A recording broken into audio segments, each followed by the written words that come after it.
একসময় মন্ত্রমুগ্ধ বনে জায়ফল নামে একটি কৌতূহলী ছোট কাঠবিড়ালি বাস করত। জায়ফল অন্বেষণ করতে পছন্দ করত এবং গাছের ভাষা বোঝার একটি জাদুকরী ক্ষমতা ছিল। একদিন জায়ফল প্রাচীন ওক গাছটি বনের হৃদয়ের গভীরে একটি লুকানো ধন সম্পর্কে ফিসফিস করে শুনতে পেল।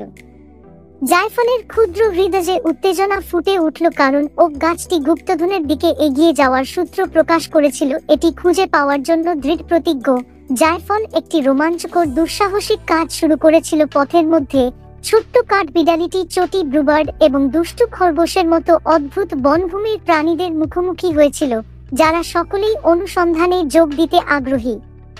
তারা যখন বনের মধ্য দিয়ে যাত্রা করেছিল, ধাঁধাগুলি সমাধান করেছিল এবং চ্যালেঞ্জের মুখোমুখি হয়েছিল, তখন জায়ফলের সাহসিকতা এবং দয়া উজ্জ্বলভাবে উজ্জ্বল হয়েছিল।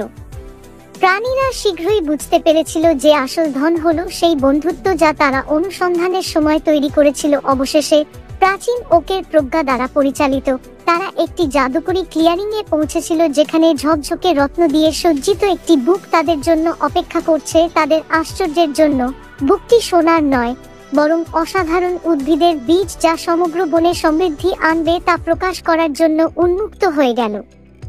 জায়ফল এবং বন্ধুরা বীজ রোপণ করেছিল এবং শীঘ্রই একসময় সাধারণ বনটি রং এবং মুগ্ধতার একটি প্রাণবন্ত আশ্রয়স্থলে রূপান্তরিত হয়েছিল। তাদের ভাগ করা দুঃসাহসিক কাজের আনন্দ দীর্ঘস্থায়ী ছিল।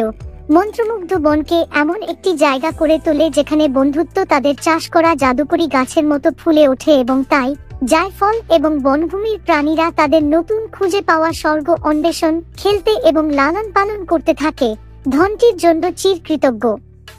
তারা আবিষ্কার করেছিল ঐক্য এবং বন্ধুত্বের জাদু।